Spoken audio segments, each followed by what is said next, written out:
A single father working as a janitor saves the life of the ruthless billionaire CEO who publicly humiliated him hours earlier, then watches her luxury SUV explode in flames behind them. Now she's standing in his tiny apartment, stripped of her power, forced to face the man she degraded and the daughter he's sacrificing everything to raise. She thought she understood strength. She was wrong. If you're enjoying this story, hit that like button and drop a comment with your city so I can see how far this journey reaches across the world. The fluorescent lights in the Devos Tower parking garage buzzed like dying insects at 5:47 a.m. Logan Pierce pushed his janitorial cart across the oil-stained concrete, the wheels squeaking in rhythm with his footsteps. 32 years old, broad-shouldered from his military days, but worn down in ways that didn't show on the surface. His navy blue uniform hung a little loose. He'd lost weight in the past year, though he couldn't say when exactly that had happened. He stopped at the employee entrance, swiped his badge, and waited for the beep that would let him into another 14-hour shift. The beep didn't come. He swiped again. Nothing. "Come on," he muttered, checking the time on his watch. Ava's daycare opened at 6:30, which meant he had exactly 43 minutes to get upstairs, prep the executive floor, and get back out before the morning traffic turned his commute into a nightmare. He swiped a third time. The light blinked red. The door swung open from the inside. Marcus, one of the older security guards, stood there with a coffee in one hand and a knowing look on his face. "Badge reader's been broken since Tuesday," Marcus said, holding the door. "They're waiting on parts. Been letting people through manually." Logan nodded his thanks and stepped inside. The hallway smelled like industrial cleaner and burnt coffee. His cart rattled as he maneuvered it toward the service elevator. "You look like hell, Pierce," Marcus called after him. "Yeah, well, hell's got a wait list these days." Marcus chuckled, but there wasn't much humor in it. They both knew what working at Devos meant for people like them. You showed up, you kept your head down, and you hoped the higher-ups didn't notice you long enough for your paycheck to clear. The service elevator opened with a metallic groan. Logan stepped inside, pressed the button for the 43rd floor, and leaned against the wall as the doors slid shut. His reflection stared back at him from the polished steel, dark circles under his eyes, stubble he hadn't bothered to shave, a small cut on his jaw from where Ava had accidentally elbowed him that morning when she climbed into his bed at 4 a.m. because of a nightmare. He rubbed his face and tried to remember the last time he'd slept more than 5 hours straight. The elevator climbed. 30 floors. 35. 40. When the doors opened, Logan stepped into a different world. The executive floor was all glass and chrome, floor-to-ceiling windows overlooking the city skyline. The carpets were thick enough to swallow sound. The air smelled like expensive leather and something floral he couldn't name. Everything here was designed to remind you that this was where power lived. Logan wasn't supposed to be here during business hours. His job was to clean after everyone left, empty the trash, vacuum the carpets, wipe down the glass conference tables. But today was different. Today, they were hosting some kind of emergency board meeting, which meant he had to prep the main boardroom before 7. He moved quickly, pulling supplies from his cart, polished the table until it gleamed, refilled the water pitchers, made sure the chairs were perfectly aligned. He checked his watch. 6:14. Good. He could still make it. He was wheeling his cart back toward the elevator when he heard voices coming down the hall. "Don't care what the projections say, Richard. Don't care what We're hemorrhaging resources on divisions that don't deliver. Cut them." Logan froze. That voice. He'd heard it before, echoing through these halls like a judge handing down sentences. Cold. Sharp. Absolute. Victoria Hale, CEO. 30 years old. Billionaires. The woman whose face graced business magazines under headlines like The Ice Queen of Tech and Youngest Self-Made Female CEO Rewrites the Playbook. Logan had never spoken to her directly. He'd seen her in passing, usually surrounded by assistants and executives, always moving like she had somewhere more important to be. Which, he supposed, she did. He turned his cart toward the service corridor, hoping to slip away before, "You there! Stop!" Logan's hands tightened on the cart handle. He turned. Victoria Hale stood 15 feet away, dressed in a charcoal suit that probably cost more than his car. Her dark hair was pulled back in a tight ponytail. Her eyes, pale gray, almost colorless, locked onto him like a targeting system. Behind her, a man in his 50s with silver hair and an expensive watch tried to keep up. Richard something, CFO, maybe. Logan didn't keep track. "Yes, ma'am?" Logan said. Victoria walked toward him, heels clicking against the floor. "The boardroom. Is it ready?" "Yes, ma'am." "Just finished." She glanced at her watch. "You're still here." It wasn't a question. It was an observation, a critique. "I was just leaving," Logan said. "See that you do." She turned away, already dismissing him. "Richard, I want the full breakdown on the manufacturing side. If they can't—" She stopped mid-sentence. Logan followed her gaze. On his cart, wedged between bottles of glass cleaner and a box of trash bags, was a small stuffed rabbit. Pink, slightly worn, with one ear that flopped to the side. Ava's rabbit. She must have stuffed it in his bag that morning when he wasn't looking. Victoria's eyes narrowed. "Is that a toy?" Logan felt his face heat. "My daughter's. She must have... This is a corporate headquarters," Victoria said, her voice colder now. "Not a daycare. Control your personal effects or leave them at home." "Yes, ma'am." She turned again. But Richard was standing too close, and as she pivoted, her elbow knocked into the coffee cup sitting on the edge of Logan's cart. The cup tipped. Logan lunged for it, but he was too slow. Coffee, still hot, still full, splashed across the front of Victoria's suit jacket and down onto her white blouse. The hallway went silent. Victoria stood perfectly still, staring down at the dark stain spreading across her chest. Her jaw tightened. Her eyes lifted to Logan, and in them, he saw something that made his stomach drop. Not anger. Anger would have been easier. This was contempt. "Ma'am, I'm so sorry. You," she said quietly, her voice like ice cracking, "are a janitor." Logan opened his mouth, but nothing came out. "You exist in this building to clean up after people who actually matter," Victoria continued, her voice low enough that Richard had to lean in to hear. "You don't belong on this floor during business hours. You don't bring your personal life into this space. And you certainly don't compromise my schedule because you're too incompetent to manage a cart." Logan's hands curled into fists at his sides. "It was an accident." "An accident," Victoria repeated. "Is that what you'll tell the board when they ask why their CEO showed up to a meeting looking like she just survived a food fight? I'll get you a towel, Eat. Don't." She held up one hand. "Just go. Now, before you do any more damage." Richard shifted uncomfortably. "Victoria, maybe—" "Not now, Richard." She turned to him, her voice sharp. "Get me a change of clothes from my office, and make sure security logs this. I want a report on why maintenance staff are operating outside their assigned hours." Logan felt his pulse hammering in his ears. His daughter's face flashed in his mind. Ava, sitting at the daycare table, waiting for him to pick her up. Ava, who needed dinner and help with her homework, and someone to read her a bedtime story. He couldn't afford to lose this job. "I'm sorry," he said again, quieter this time. Victoria didn't even look at him. "You're dismissed." Logan turned and pushed his cart toward the elevator. His face burned, his hands shook. Behind him, he could hear Victoria's heels clicking away, her voice already back on the phone, already moving past him like he was a stain she'd had cleaned up. The elevator doors closed. Logan stood alone, staring at his reflection again. The man staring back looked tired, beaten, small. He reached into the cart and pulled out Ava's stuffed rabbit, holding it in both hands. The fabric was soft, worn from years of being dragged to bed, to school, to every place she needed something familiar to hold on to. He thought about what Victoria had said. "You're a janitor. You'll never rise above this." And the worst part? She was probably right. Whoosh. Bon? Logan made it to Ava's daycare with 3 minutes to spare. The building was a low, cheerful place with bright murals painted on the walls and a playground out back that had seen better days. It wasn't fancy, but it was safe, and the staff loved Ava, which was all that mattered. He pulled into the parking lot, turned off the engine, and sat there for a moment, letting the silence settle over him. His shirt still smelled faintly like coffee.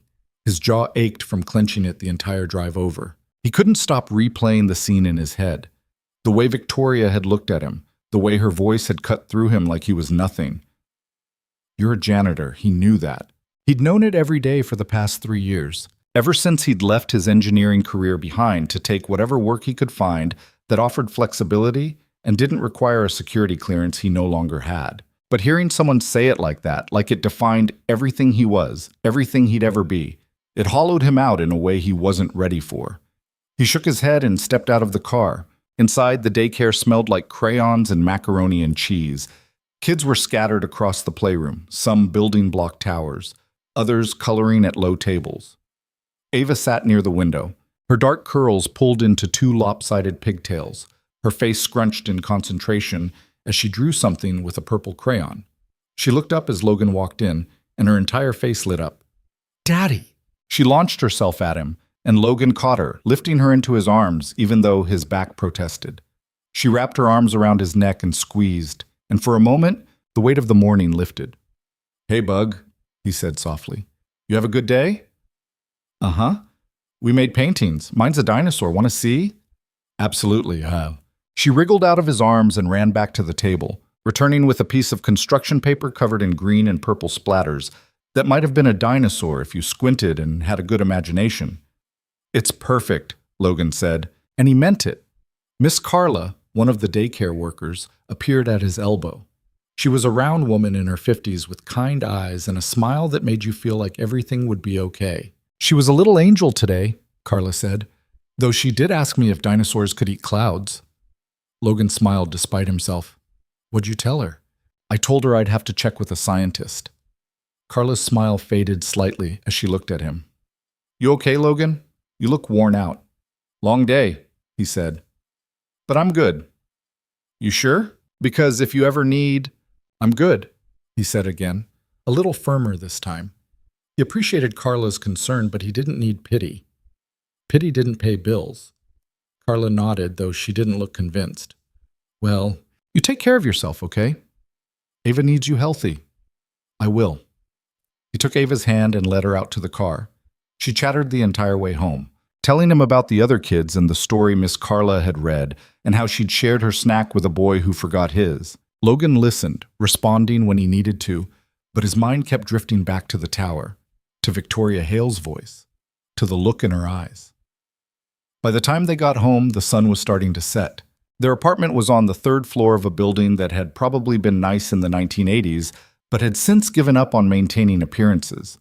The paint was peeling, the stairs creaked, the lock on their door stuck half the time. But it was home. Logan unlocked the door and let Ava inside. She immediately kicked off her shoes and ran to the couch, grabbing the remote. "Can I watch cartoons?"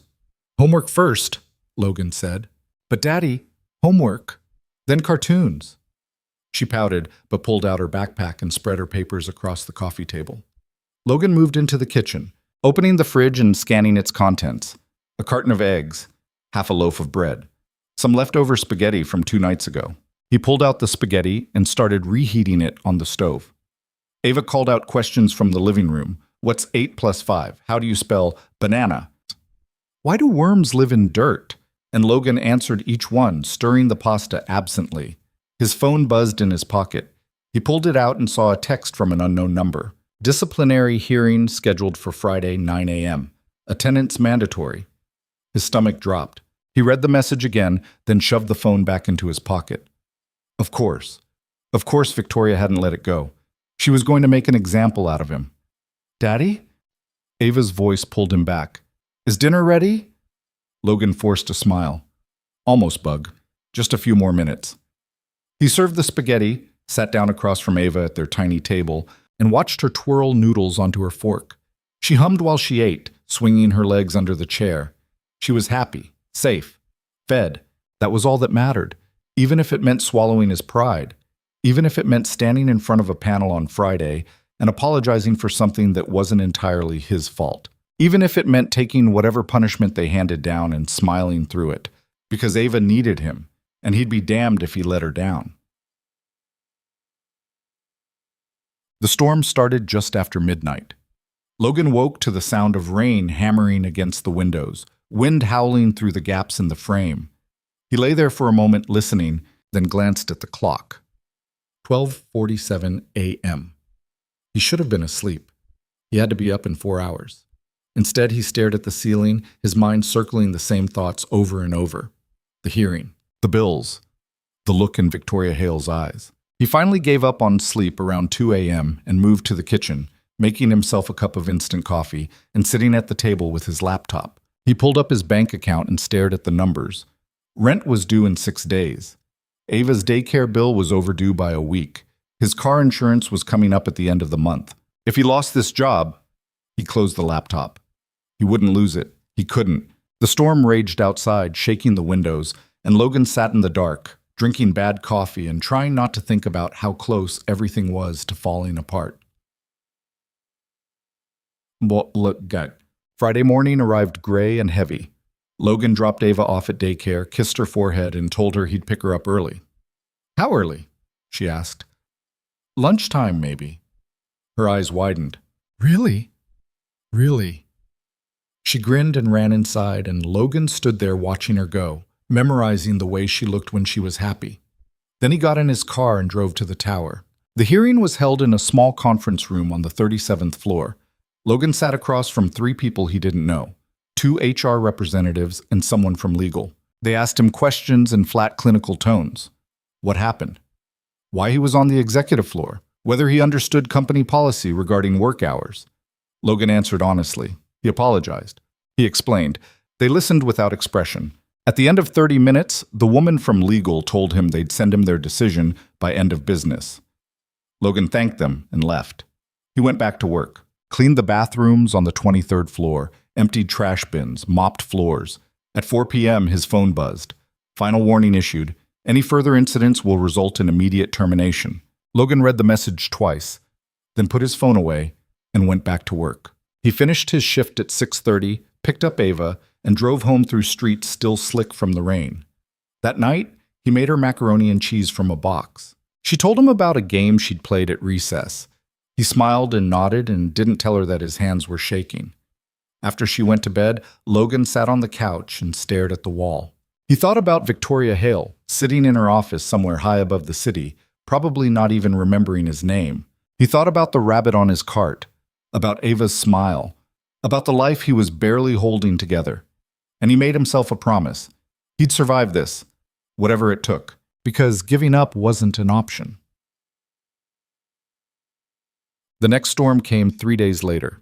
Logan was driving home from his shift, exhausted, his mind half on the road and half on the grocery list he needed to tackle before picking up Ava. The rain started as a drizzle, then escalated fast, sheets of water slamming into the windshield, wind rocking the car. The highway was nearly empty. Smart people had stayed home. Logan wasn't smart. He was just tired. He was about to merge onto the exit ramp when he saw it. Headlights, twisted metal, smoke rising into the rain. A vehicle, overturned, halfway into the ditch on the side of the road. Logan's foot hit the brake without thinking. His car skidded slightly, hydroplaning for a second before the tires caught. He pulled onto the shoulder and threw the car into park. For a moment, he just sat there, staring through the rain-streaked windshield at the wreck. He should call 911, let someone else handle it. But even from here, he could see the flames starting to lick up from under the hood. Logan grabbed his phone, dialed 911, and shoved the door open. The rain hit him like a wall. He ran toward the wreck, his boots splashing through standing water. The closer he got, the clearer the picture became. It was an SUV. Expensive. Black. The front end crumpled. The driver's side window shattered. And inside, Logan's breath caught. A woman. Slumped against the steering wheel, blood on her forehead. He grabbed the door handle and pulled. Locked. "Hey!" he shouted, pounding on the window. "Can you hear me?" No response. The flames were growing. Smoke poured out from under the hood, thick and black. Logan looked around, found a rock half buried in the mud, and slammed it into the window. The glass spiderwebbed. He hit it again. Again. The window gave. He reached inside, unlocked the door, and yanked it open. The woman groaned, her head lolling to the side, and that's when Logan saw her face. Victoria Hale. His hands froze. For 1 second, just one, he thought about walking away. She wouldn't know. No one would. But then the flames roared louder, and his training kicked in. He unbuckled her seatbelt, hooked his arms under hers, and pulled her out of the vehicle. She was dead weight, unconscious, her breathing shallow. He dragged her across the mud, away from the wreck, his lungs burning. Behind him, the SUV groaned. Logan pulled harder, his boots slipping, rain blinding him. 20 feet, 30. The explosion came like thunder. The force of it knocked Logan forward, and he hit the ground hard, Victoria's body landing half on top of him. Heat washed over them, and Logan turned his head just in time to see the SUV engulfed in flames, the skeleton of it collapsing inward. He lay there, gasping, rain pouring down on both of them. Victoria coughed. Her eyes fluttered open, pale gray, unfocused. She stared at him, and for the first time since he'd met her, she had no words. The sirens came about 5 minutes later, cutting through the rain and the roar of the burning wreck. Logan was still on the ground, Victoria's weight pressing against his chest, both of them soaked to the bone. His ribs ached where he'd hit the pavement. His hands were scraped raw from dragging her across the gravel. Victoria's eyes had closed again. Her breathing was uneven, ragged. Blood still trickled from the cut on her forehead, mixing with the rain. Logan shifted carefully, trying to ease her off him without jostling her too much. "Hey," he said, his voice rough. "Stay with me. Help's coming." Her eyelids fluttered but didn't open. The ambulance pulled up first, followed by 2 police cars and a fire truck.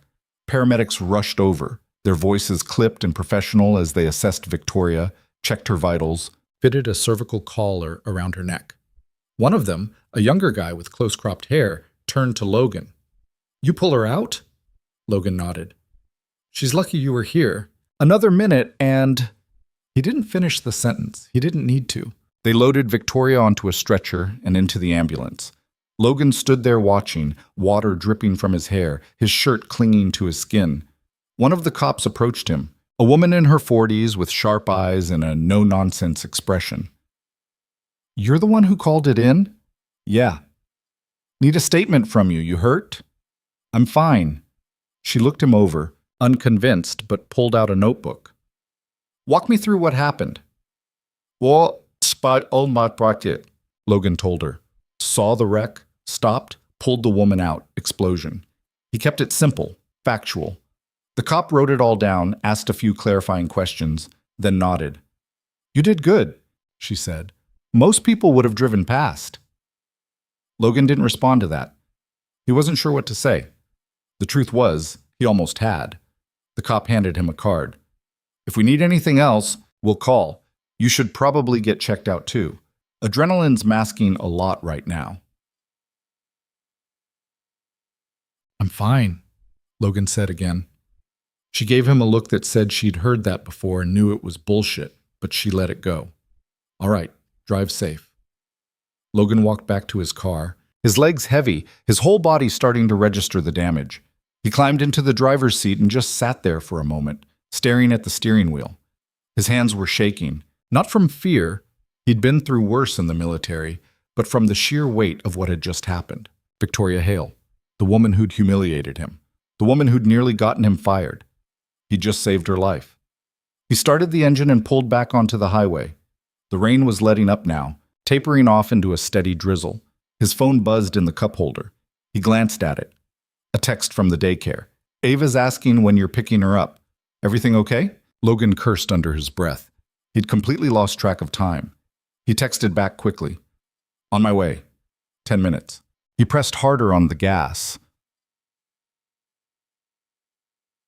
Ava was waiting by the window when he pulled up, her face pressed against the glass. The moment she saw his car, she bolted for the door. Miss Carla caught her by the shoulder, laughing, and walked her out. Logan stepped out of the car, and Carla's smile faltered. "Logan, what happened to you?" He glanced down at himself. His clothes were filthy, streaked with mud and soot. There was a tear in his sleeve he hadn't noticed. His hands were scraped and bruised. "Car accident," he said. "Not mine. I stopped to help." Carla's eyes widened. "Are you okay? Do you need—" "I'm fine. Just need to get home and clean up." Ava ran over and grabbed his hand, looking up at him with wide eyes. "Daddy, you're all dirty."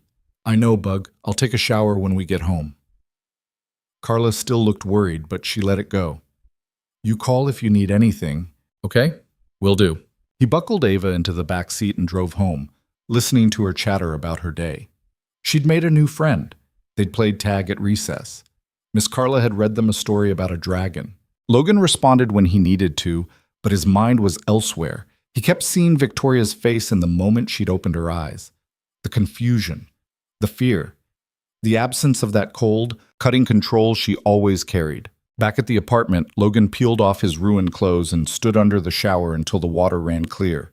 His ribs were already bruising. His shoulder throbbed, but nothing was broken. He'd gotten off easy. He dressed in clean clothes, made Ava dinner, grilled cheese and tomato soup, and sat with her while she ate. She told him about the dragon in the story, how it had been scared of mice, and Logan smiled despite the exhaustion creeping into his bones. After dinner, he got her ready for bed, read her 2 chapters of the book they were working through, and tucked her in. She was asleep before he even left the room. Logan moved back to the kitchen, poured himself a glass of water, and sat down at the table. His phone was face down on the counter. He hadn't checked it since the daycare text. He picked it up now. 3 missed calls. All from the same number, a voicemail. Logan frowned and opened it. The voice on the other end was male, clipped, professional. "Mr. Pierce, this is David Orton, head of security at DeVos Corporation. We need you to come to Mercy General Hospital as soon as possible. Ms. Hale has been asking for you. Please call back when you receive this message." Logan stared at the phone. Victoria was asking for him? He listened to the message again, just to make sure he had heard it right. Then he checked the time. 9:47 p.m. He couldn't go now. Ava was asleep, and he didn't have anyone to watch her. But the message had said, as soon as possible, and something in the man's tone made it sound urgent, and something in. Logan rubbed his face, thinking. Then he called the number back. It rang twice before someone picked up. "Orton? This is Logan Pierce. I got your message." "Mr. Pierce." The man's voice relaxed slightly. "Thank you for calling back. Ms. Hale is stable, but she's been insistent about speaking with you. Are you able to come to the hospital tonight?" "I have my daughter. I can't leave her." There was a pause. "Understood. What about tomorrow morning?" "I can be there by 9. "That works. I'll let her know." "Is she okay?" Logan asked, surprising himself. Another pause. "She has a concussion, a few broken ribs, and some lacerations. The doctors say she's lucky. If you hadn't been there..." He stopped. "She knows that. That's why she wants to see you." Logan didn't know what to say to that, so he just nodded, even though Orton couldn't see him. "I'll be there at 9. "Thank you, Mr. Pierce." The line went dead. Logan set the phone down and stared at it for a long time. Mercy General Hospital was a sprawling complex on the north side of the city, all glass and steel and 2 bright lights. Logan found parking in the visitor lot, checked the time, 8:54 a.m., and headed inside. He dropped Ava off at daycare early, told Carla he had an appointment, and promised to pick her up by lunch. She'd hugged him extra tight, like she could sense something was off, but she hadn't asked questions. The lobby was busy, people moving in every direction. Logan stopped at the information desk, gave his name, and was directed to the 4th floor. The elevator ride felt longer than it should have. When the doors opened, Logan stepped out into a quieter hallway. A man in a dark suit was waiting for him. Tall, gray hair, the kind of posture that screamed ex-military. "Mr. Pierce?" Logan nodded. "David Orton. We spoke on the phone." He extended a hand and Logan shook it. Orton's grip was firm, assessing. "Ms. Hale's in a private room down the hall. I'll take you." They walked in silence. Logan noticed the way Orton carried himself. Alert, scanning, always aware of his surroundings. Security, sure, but the kind who'd seen real action. Orton stopped in front of a door marked 418. "She's awake. The doctors have her on pain meds, so she might be a little off. But she's coherent." "Got it." Orton opened the door and stepped aside. The room was large, private, with a window overlooking the city. Medical equipment beeped softly in the corner, and in the bed, propped up against a stack of pillows, was Victoria Hale. She looked different, smaller somehow.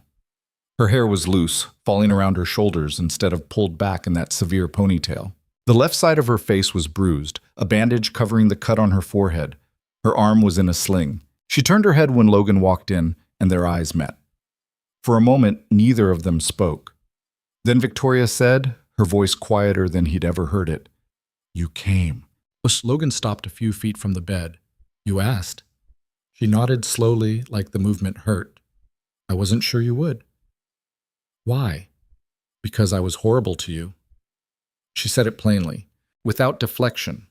I humiliated you in front of my staff.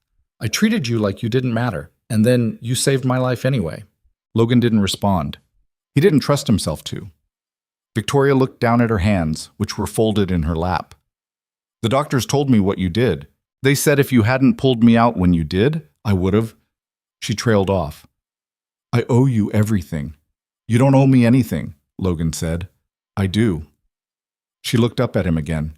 And I don't know how to process that. There was something raw in her voice, something that didn't fit with the woman who'd stood in that hallway and cut him down with a few cold sentences. Logan found himself caught off guard by it.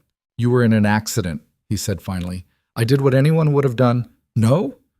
Victoria shook her head. Most people would have driven past, especially after the way I treated you. She paused. Why didn't you? What? Logan thought about that, about the moment he'd stood there in the rain, staring at her unconscious in the wreck, and felt that pull to just walk away. Because it was the right thing to do, he said. Victoria laughed, but it was a bitter sound.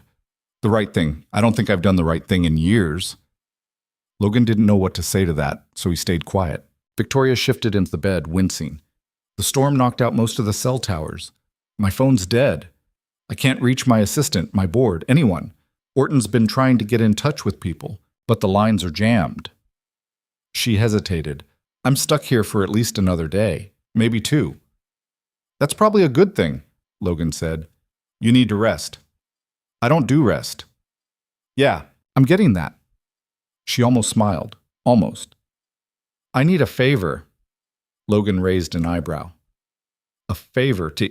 I know. I have no right to ask, but I don't have anyone else right now. She looked at him, and there was something almost vulnerable in her expression. Once they discharge me, I need a place to stay, just for a day or 2, until I can get back to my apartment. The roads are flooded, half the city's without power, and my building's been evacuated because of structural concerns. Logan stared at her. You want to stay with me? I'll pay you. Whatever you think is fair. That's not... Logan stopped, shaking his head. You don't even know where I live. I don't care where you live. I just need somewhere safe until this mess clears up. Logan thought about his apartment. The peeling paint, the creaky floors, the couch that sagged in the middle, the fact that Ava's toys were scattered across every available surface. I have a daughter, he said. I know. A 6-year-old. She's loud. She asks a lot of questions. And the apartment's small. You'd be sleeping on the couch. I don't care, Victoria said again. I just need help. And I'm asking you because you're the only person I trust right now. That stopped Logan cold. You don't even know me. I know you pulled me out of a burning car when you had every reason not to. Victoria's voice was steady now, certain. That tells me more than I need to know. Logan looked at her for a long moment. This woman who'd made his life hell just days ago was now asking him for help. The smart thing would be to say no, to walk away, to let her figure it out on her own. But he'd never been good at doing the smart thing. Okay, he said. Victoria blinked. Okay? You can stay, but just until you can get back to your place. Something shifted in her expression. Relief, maybe, or surprise. Thank you. Logan nodded. When are they discharging you? What? Tomorrow morning, if the swelling goes down. I'll pick you up. You don't have to... If you're staying with me, I'm picking you up, Logan said firmly. What time? Victoria hesitated, then relented. 10. I'll be here. He turned to leave, but Victoria's voice stopped him. Logan? He looked back. Why are you doing this? Logan thought about Ava, about the nights he'd spent on the phone with bill collectors, begging for extensions, about the way people looked through him like he didn't exist. Because nobody should have to ask for help and get turned away, he said. And then he left. He did. The next morning, Logan borrowed a car seat booster from Carla. Ava had outgrown hers months ago, but he hadn't had the money to replace it yet, and drove to the hospital. The city was still recovering from the storm. Branches littered the streets. Traffic lights were out in some areas. Entire blocks were without power. He found Victoria waiting in a wheelchair by the hospital entrance, Orton standing beside her. She was dressed in clothes that looked borrowed, sweatpants and a hoodie that were too big for her. Her hair was pulled back in a loose braid. Without the suit and the heels and the armor of her office, she looked almost normal. Orton helped her into the passenger seat of Logan's beat-up sedan, and she settled in with a grimace, one hand pressed to her ribs. "You good?" Logan asked. "Fine." She wasn't, but he didn't push it. Orton leaned down to the window. "I'll check in later, Ms. Hale. If you need anything, I'll call," Victoria said. "Thank you, David." Orton nodded and stepped back. Logan pulled away from the curb and headed toward his side of town. The drive was quiet at first. Victoria stared out the window, watching the damaged city roll past. Logan kept his eyes on the road, hyper-aware of her presence in the car. This was surreal. Victoria Hale, billionaire CEO, sitting in his 15-year-old Honda with duct tape holding the passenger side mirror in place. "How long have you lived here?" Victoria asked suddenly. 3 years. "And before that?" Logan hesitated. "I moved around a lot." "Military?" He glanced at her, surprised. "How'd you know? The way you carry yourself, the way you assessed the room when you walked into the hospital." "Shucks."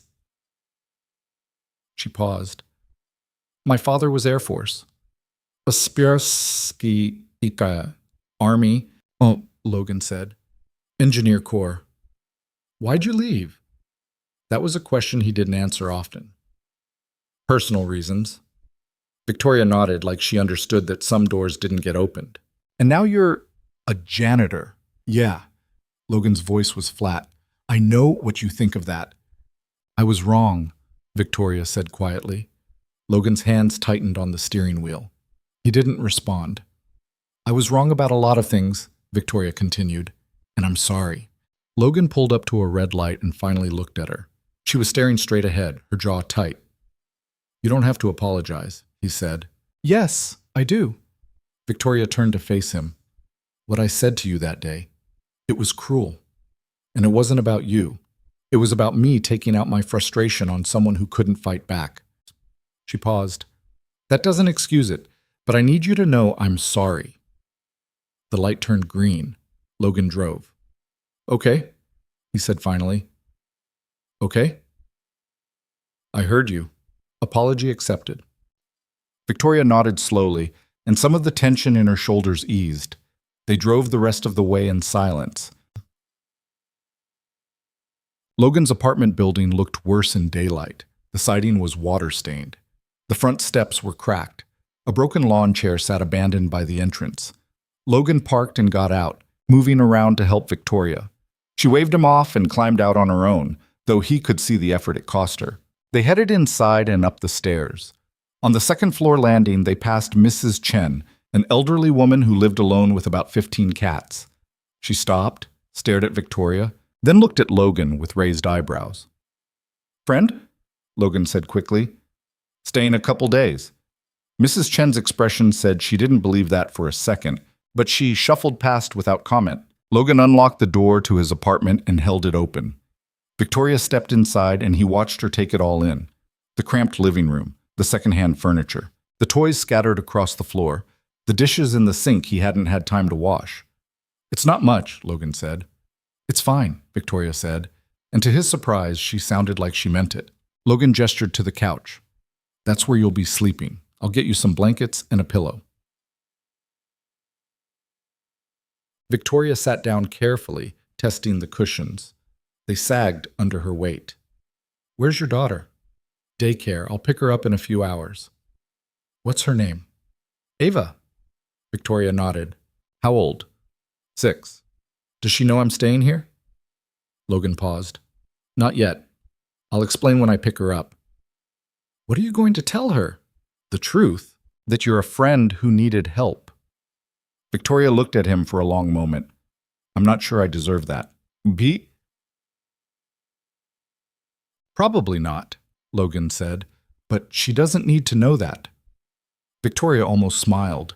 Logan went to the closet and pulled out a stack of blankets and an extra pillow. He set them on the arm of the couch. Bathrooms down the hall. Kitchens. Well, you can see it from here. Help yourself to whatever's in the fridge.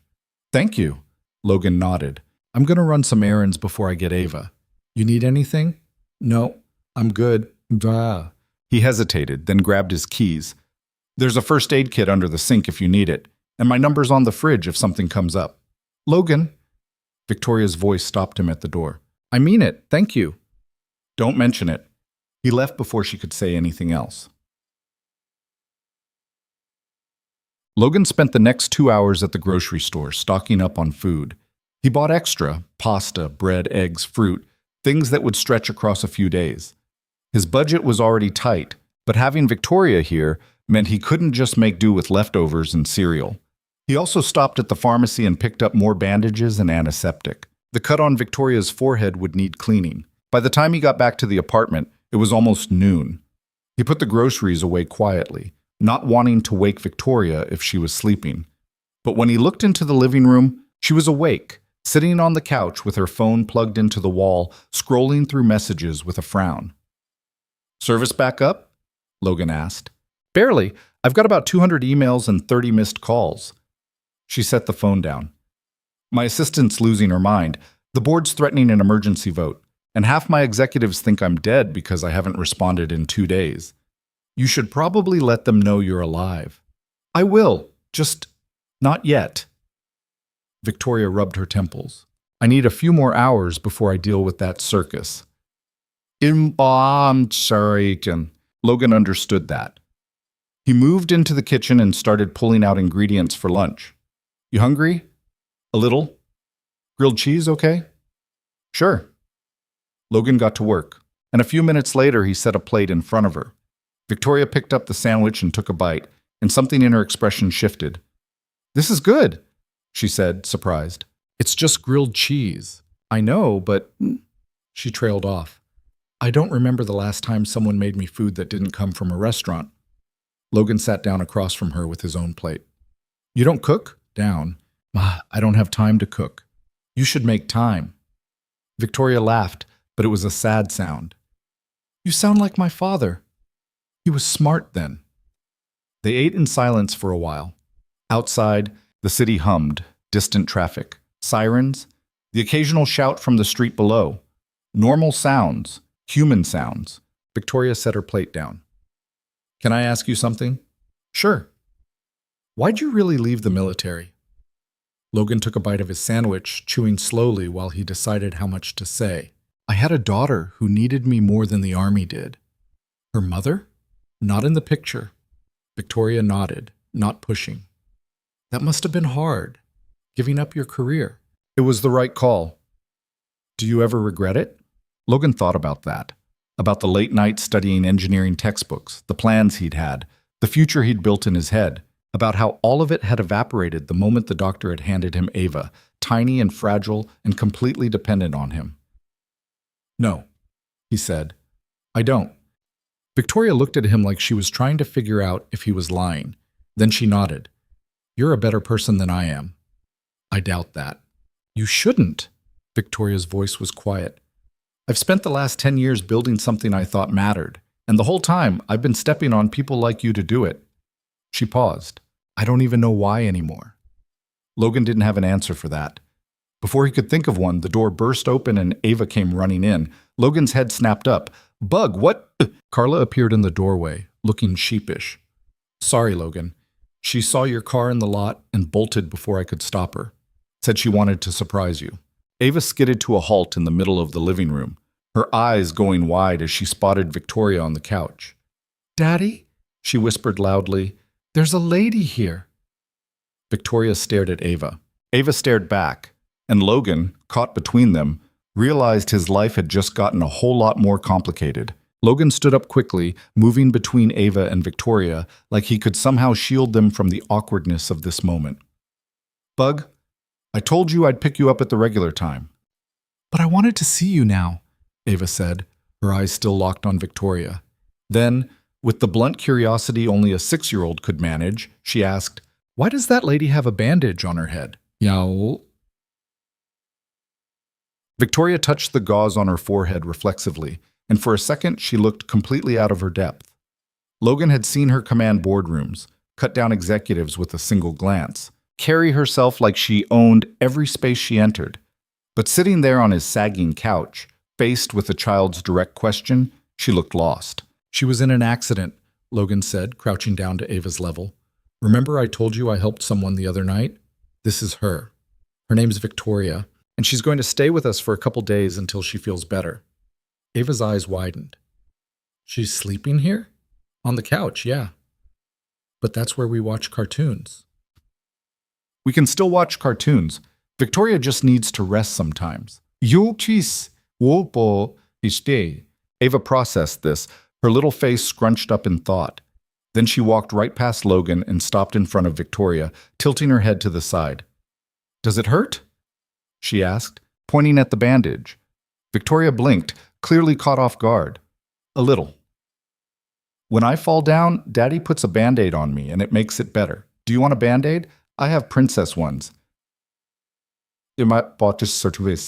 Something shifted in Victoria's expression, something soft, almost fragile. "I think I'm okay with this one, but thank you." Ava nodded seriously, like she'd just solved a major problem. Then she climbed up onto the couch next to Victoria, completely uninvited, and peered at her face. "You're really pretty," Ava announced, "even with the bruises." Victoria's mouth opened, closed, then opened again. "Thank you." "Meh. Do you like cartoons?" I don't know. I haven't watched one in a long time." Ava gasped like Victoria had just confessed to a crime.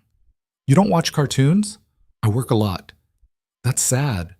Ava patted Victoria's hand with the kind of earnest sympathy only children possessed. "You can watch with me. We're doing Bluey today.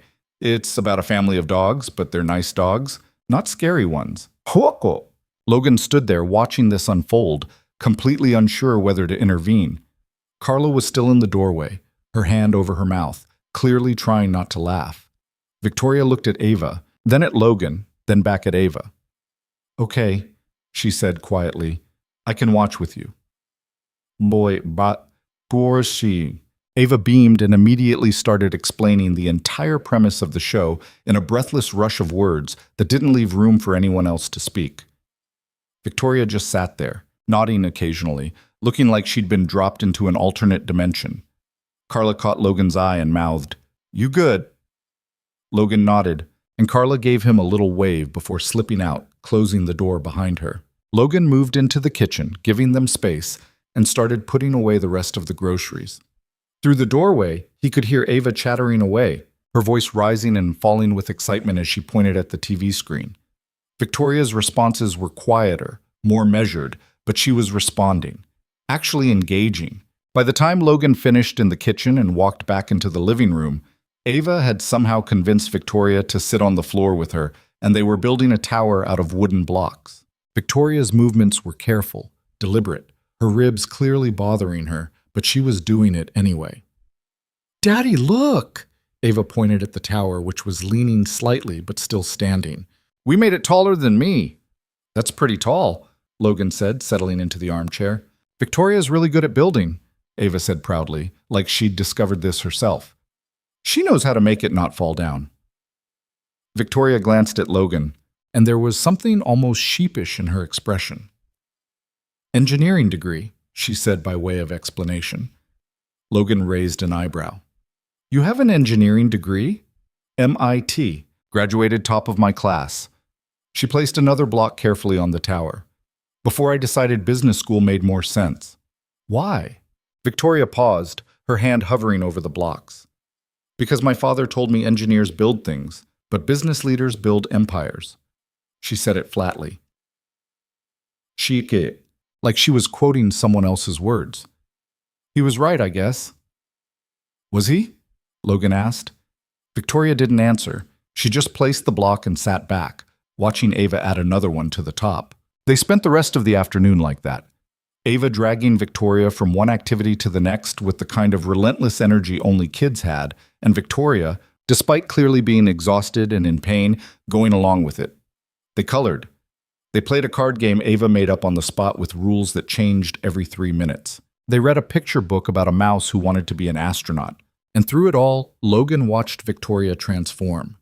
Not completely, she was still careful, still guarded in the way she spoke and moved, but there were moments where her walls came down.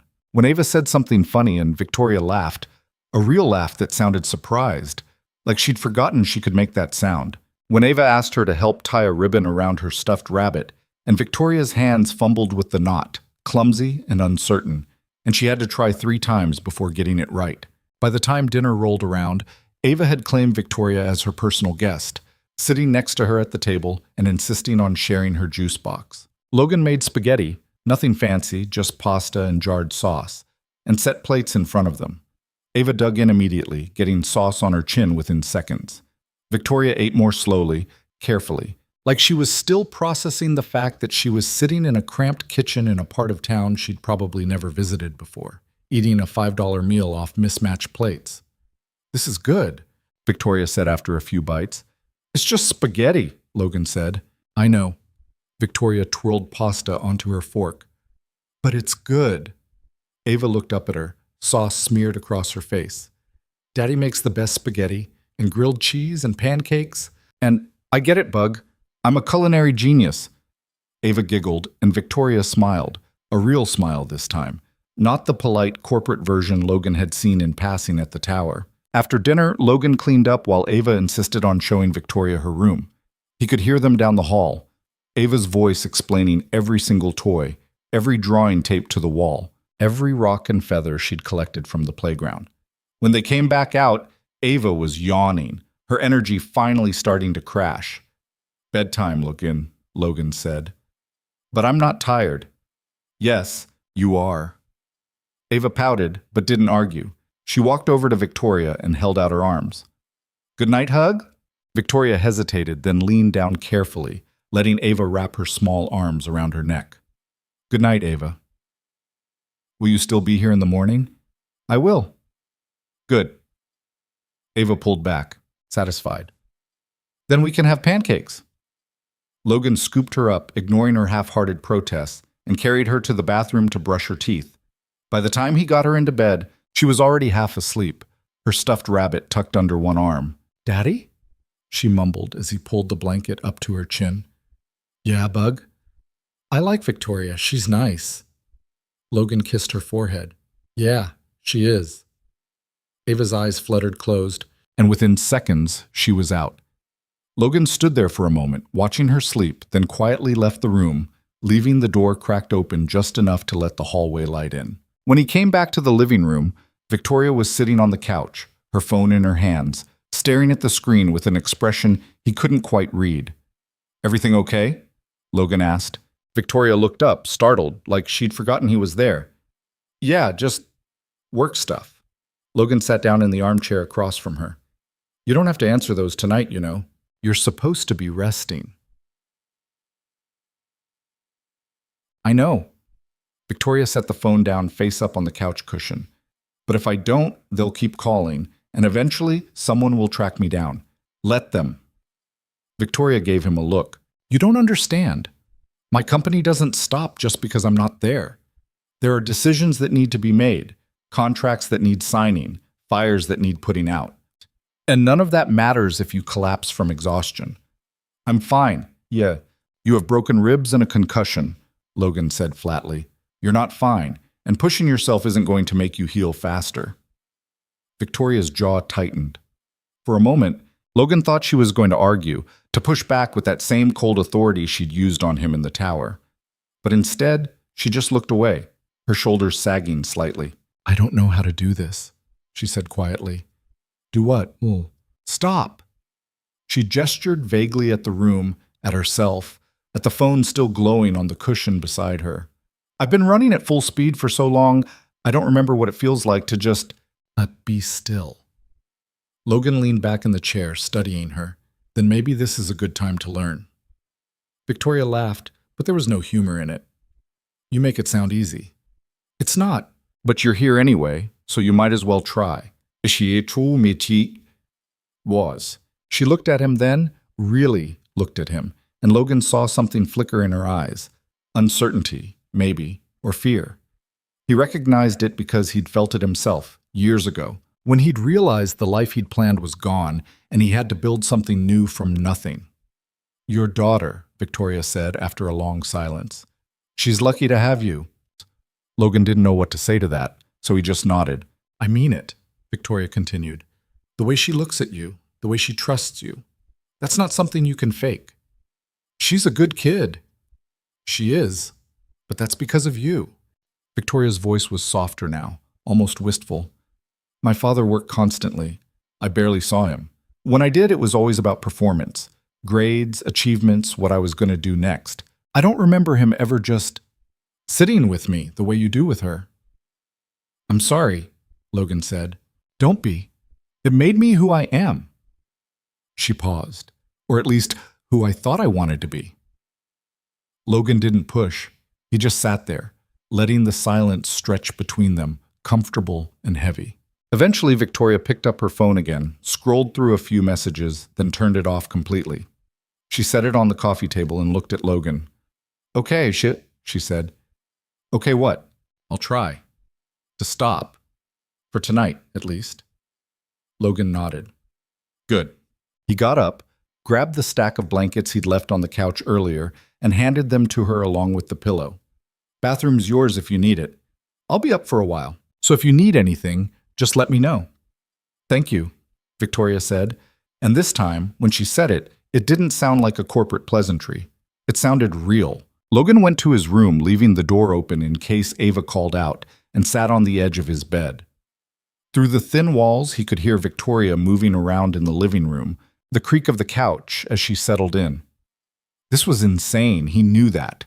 Letting his boss, the woman who'd nearly gotten him fired, stay in his apartment, sleep on his couch, eat his food. It defied every reasonable boundary. But when he thought about the way she'd looked at Ava, the way her whole demeanor had shifted when his daughter had climbed onto the couch next to her, he didn't regret it. Not yet, anyway. The next morning, Logan woke to the smell of coffee. He sat up, disoriented, and checked the time. 6:15 a.m. He'd overslept, something he almost never did. He pulled on a shirt and walked out into the kitchen. Victoria was standing at the counter, one hand braced against the edge for support, pouring coffee into 2 mugs. She was still wearing the borrowed sweatpants and hoodie from yesterday, her hair pulled back in a messy bun. You're up early, Logan said. Victoria turned, wincing slightly at the movement. Old habit. I've been waking up at 5 for the past decade. Hard to break. Logan took one of the mugs she offered him. You didn't have to make coffee. I wanted to. Besides, you don't have a fancy espresso machine, so this is about as complicated as it gets. She took a sip, made a face. It's terrible, by the way. Yeah, I know. Can't afford the good stuff. I wasn't criticizing, just observing. Victoria leaned against the counter, cradling her mug in both hands. I used to drink coffee like this in college, before I convinced myself I needed a $15 latte to function. Logan sipped his own coffee. It was terrible, but it was also familiar, comforting in its mediocrity. You miss it? College? Sometimes. It was simpler. I had goals, a clear path. Now, she trailed off, staring into her mug. Now I'm not sure what I'm working toward anymore. You run a billion-dollar company. That's not nothing. It's not, Victoria agreed, but it's also not enough. Or maybe it's too much. I can't tell anymore. Logan set his mug down. Can I ask you something? Sure. Why did you take the job? CEO, I mean. Victoria was quiet for a moment, her thumb tracing the rim of her mug. Because my father built that company from the ground up, and when he died, everyone expected me to let it fall apart. They thought I was too young, too inexperienced, too emotional. She looked up at Logan. So I proved them wrong. I took over, restructured everything, turned a profit within 6 months. I made sure no one could ever question whether I belonged there. And now? Now I'm 30 years old, and I can't remember the last time I did something because I wanted to, not because I had to prove a point. Logan understood that more than he wanted to admit. He'd spent years trying to prove he could handle being a single father, that he didn't need help, that he was enough. And somewhere along the way, he'd forgotten to ask himself if the life he was building was the one he actually wanted. Daddy, Mick. Both of them turned. Ava was standing in the hallway, her hair sticking up in every direction, her rabbit dragging on the floor beside her. "Morning, Bug," Logan said. Ava patted over to him, rubbing her eyes. Then she spotted Victoria and perked up. "You're still here." "I am," Victoria said. "Are we having pancakes?" Logan looked at Victoria, who shrugged. "I could eat." "Pancakes it is," Logan said. He pulled out the ingredients, flour, eggs, milk, a mostly empty bottle of vanilla extract, and got to work. Ava climbed onto one of the kitchen chairs, swinging her legs, and started telling Victoria about a dream she'd had involving a dragon and a bicycle.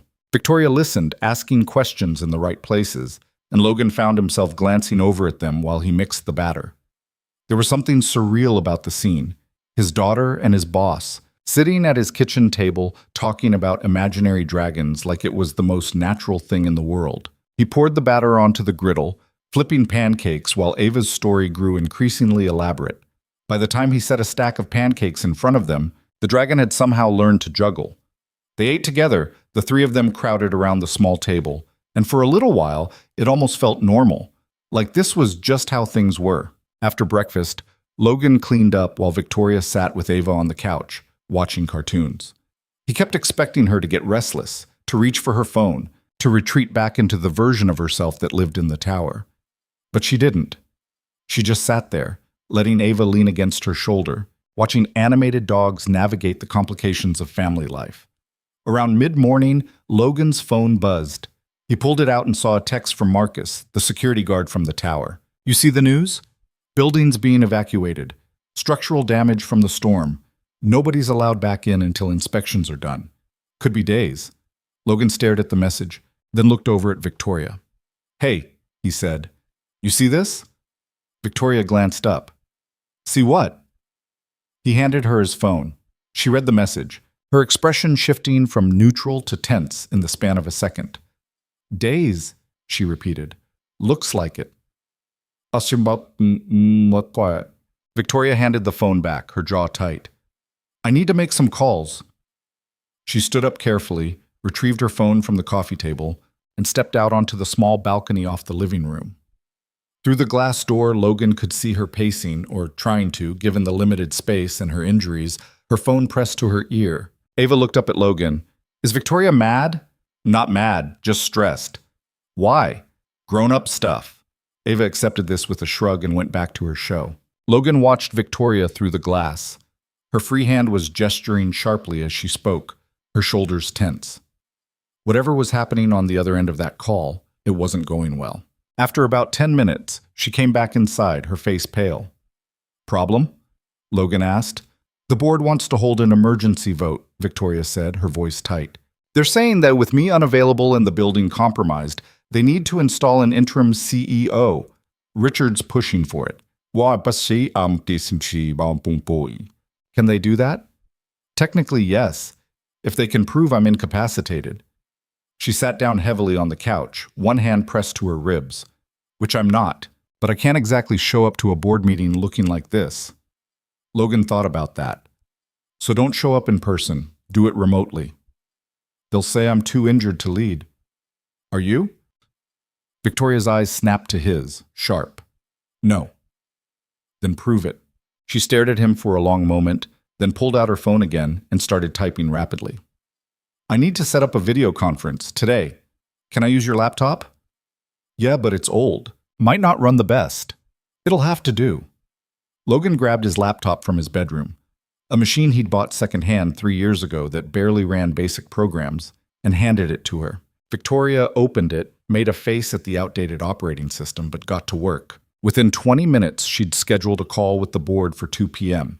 Then she looked down at herself, still in borrowed sweats, hair unbrushed, face bruised, and swore under her breath. "I look like I got hit by a truck." "You kind of did," Logan pointed out. That's not helping. Ava, who'd been half watching this whole exchange, piped up. You could borrow Daddy's nice shirt. He wears it to important things. Victoria looked at Logan. You have a nice shirt? One, Logan admitted, for funerals and job interviews. Can I borrow it? Logan went to his closet and pulled out the shirt, a plain white button-down he'd bought 5 years ago and worn maybe a dozen times. He handed it to Victoria. Thank you, she said. Then she disappeared into the bathroom. She emerged 10 minutes later looking different. She'd put on the shirt over the sweatpants, buttoned it up to her collar, and somehow managed to tame her hair into something that resembled professionalism. The bruises were still visible, and the bandage on her forehead wasn't going anywhere, but she looked like someone who could run a meeting. How do I look? She asked. Like a CEO, Logan said honestly. Victoria nodded, then sat down on the couch with the laptop balanced on her knees. Okay, here goes nothing. At exactly 2 p.m., the call connected. Logan stayed in the kitchen, giving her space. p.m., the call, but he could hear her voice through the doorway, calm, authoritative, completely different from the woman who'd been sitting on his floor building block towers with his daughter. The call lasted an hour. Logan kept Ava occupied in her room, playing quietly, while Victoria dealt with her board. He couldn't make out most of what was being said, but he caught fragments, numbers, projections, reassurances that she was capable, that the company was stable, that they didn't need an interim anything. When she finally closed the laptop, her hands were shaking. Logan walked over. How'd it go? I think I bought myself some time, Victoria said, but Richard's not going to let this go. He smells blood in the water. What's his problem?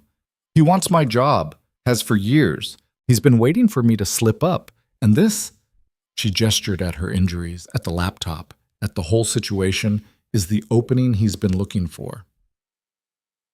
So what are you going to do? Victoria looked at him, and for the first time since he'd met her, she looked genuinely uncertain. I don't know. Ava appeared in the doorway then, her rabbit tucked under one arm. Are you done with work? Victoria glanced at her, then at Logan, then back at Ava. Yeah, she said quietly.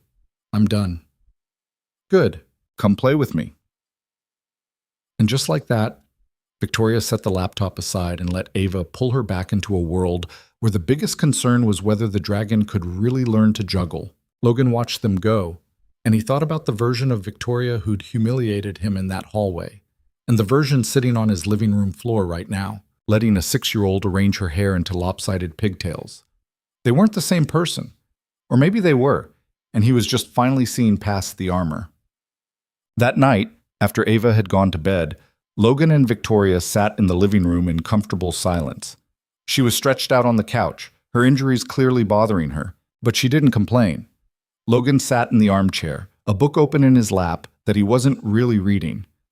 Can I ask you something? Victoria said suddenly. Logan looked up. Yeah, Victoria. Why did you really stop to help me that night? And don't say it was the right thing to do. I need to know the real reason. Logan closed the book. He thought about lying, about giving her the answer she probably wanted. But he was tired, and she deserved the truth. Because I saw you, he said. Not the CEO, not the woman in the suit, just a person who needed help. And I couldn't walk away from that. Victoria was quiet for a long time. Then she said, I spent years making sure no one saw me like that. Just a person, I mean. I thought vulnerability was weakness. It's not. I know that now. She pulled the blanket tighter around herself. You know what the worst part is? I built this entire life, company, reputation, everything, and I did it alone. I thought that made me strong. But sitting here, watching you with Ava, I realized I just made myself lonely. Logan didn't know what to say to that, so he didn't say anything. He just sat there, letting her words settle in the space between them. I don't know how to fix it, Victoria said quietly. I don't even know if I can. You don't fix it all at once, Logan said. You just start, one small thing at a time. Victoria looked at him, and in her eyes, he saw the same exhaustion he felt every day. The weight of trying to hold everything together when it felt like the world was actively working against you. Okay, she said finally. I'll try. And for the first time since she'd crashed into his life, Logan believed her. The next 3 days settled into a rhythm that shouldn't have worked, but somehow did. Victoria's building remained closed, the inspection team citing water damage and compromised structural integrity that would take at least a week to assess. The tower where she worked stayed partially operational, but without access to her executive suite and with half the staff working remotely, the chaos she'd predicted came anyway. She spent her mornings on Logan's couch, laptop balanced precariously, fielding calls and putting out fires. Her afternoons belonged to Ava, who decided that Victoria was the most interesting thing to happen to her world in months and wasn't about to let that opportunity go to waste. Logan watched it unfold from the edges, managing his own shifts at the tower while trying to keep his small apartment from imploding under the weight of having a third person in it. The space wasn't meant for this. The bathroom schedule alone required negotiation. Victoria needed quiet for her calls, but Ava didn't understand the concept of volume control. The refrigerator, already struggling, now had to stretch further. But they made it work. On the fourth morning, Logan woke to voices in the kitchen. He checked the time, 5:47 a.m., and pulled himself out of bed, his back protesting. When he walked out, he found Victoria and Ava sitting at the table together. Ava was still in her pajamas, her hair a wild mess. Victoria had clearly been up for a while. Already dressed in this rotation of borrowed clothes Logan had managed to scrape together from his own limited wardrobe. "What's going on?" Logan asked. Ava looked up, eyes bright. "Victoria's teaching me about buildings." Logan looked at Victoria, who had the decency to appear slightly embarrassed. "She woke up early. I heard her moving around and thought something was wrong. Turns out she just wanted company. I had a dream about the tower falling down," Ava explained matter-of-factly. "So Victoria's showing me why buildings don't do that." On the table between them was a structure made entirely of dry spaghetti and marshmallows. It looked absurd, but it was standing. "It's called a truss system," Victoria said, pointing to the triangular shapes formed by the pasta. "The weight distributes across multiple points instead of just one. That's why bridges and buildings don't collapse even when they're holding heavy loads." Ava poked one of the marshmallows. "What if there's an earthquake?" "Then you design it to flex instead of break. Give it room to move. Like when I do cartwheels?" Victoria smiled. "Exactly like that." Logan poured himself coffee and leaned against the counter, watching them. Victoria's face was animated in a way he'd never seen at the tower. She wasn't performing professionalism or maintaining distance. She was just present. "Daddy, look!" Ava held up the spaghetti structure. "We made it so it won't fall." "That's pretty cool, Bug. Victoria says when I'm older I can be an engineer if I want." Logan glanced at Victoria, who met his gaze evenly. "She asked what I studied in school. I told her the truth. And then she said I could build rockets," Ava added, "or bridges, or really tall buildings that touch the clouds." "You could," Victoria said, "if you wanted to." There was something wistful in her voice, something that made Logan wonder if she was talking to Ava or to some younger version of herself. After breakfast, Logan got ready for work. He'd managed to swap shifts around so he could be home earlier in the evenings, but he still had to go in. As he grabbed his keys, Victoria appeared in the doorway. "Can I ask you something?" she said. "Sure." "The disciplinary warning you got because of me. Is that still on your record?" Logan paused. He hadn't thought about it in days, which was probably a bad sign. "Yeah, why?" "Because it shouldn't be." Victoria's jaw tightened. "I'm going to have it removed." "You don't have to do that." "Yes, I do. It was my fault. I knocked the coffee over, and you took the blame for it." She crossed her arms, wincing slightly at the movement. "I should have said something that day. I didn't, and that was wrong." Logan studied her. "You were pretty convinced I was incompetent." "I was convinced everyone beneath me was incompetent," Victoria corrected. "Turns out I was just an asshole." Despite himself, Logan smiled. "Yeah, you were. I'm sorry." "You already apologized." "I know, but I need to fix this too. Not just say it." Victoria pulled out her phone. "I'm sending an email to HR right now. That warning's getting scrubbed from your file. Victoria." "It's done." She typed rapidly, then hit send. "There. And before you argue, this isn't charity. This is accountability. Logan didn't know what to say to that. Part of him wanted to protest, to maintain some kind of boundary between his life and hers. But another part, the part that was tired of being stepped on and dismissed, just nodded. "Thank you," he said. Victoria's expression softened. "You're welcome." He left for work feeling lighter than he had in weeks. Yen. The tower felt different now. Logan moved through the hallways he'd cleaned 100 times, but he couldn't stop thinking about Victoria sitting in his apartment, building structures out of pasta with his daughter. It created a weird cognitive dissonance. This place represented everything she was supposed to be. And yet the version of her he'd been living with for the past few days didn't fit that mold at all. He was emptying trash bins on the 29th floor when he ran into Richard, the CFO, who'd been with Victoria during the coffee incident. Richard was on his phone, his voice low and clipped, and he didn't notice Logan until he nearly walked into his cart. "Watch it," Richard snapped, then did a double take. "You're the janitor, the one who spilled coffee on Ms. Hale." Logan kept his expression neutral. "That's me." Richard's eyes narrowed. "You know where she is?" "No idea." "Interesting, because she's been unreachable for days, and yet she somehow managed to show up for a board video call looking like she was working from home." Richard stepped closer, his tone turning pointed. "You wouldn't happen to know anything about that, would you?" Logan met his gaze evenly. "Like I said, no idea." Richard stared at him for a long moment, clearly trying to decide if Logan was lying. Then he smiled, but it didn't reach his eyes. "Well, if you do happen to hear from her, let her know the board's getting restless. Absentee leadership doesn't inspire confidence. I'll keep that in mind." Richard brushed past him, already back on his phone, and Logan stood there feeling the anger simmer in his chest. He knew Richard's type, the kind of person who saw every crisis as an opportunity to climb higher, who didn't care who got crushed in the process. He finished his shift and headed home, the encounter still gnawing at him. When he walked into the apartment, he found Victoria on the couch, her laptop open, her face pale.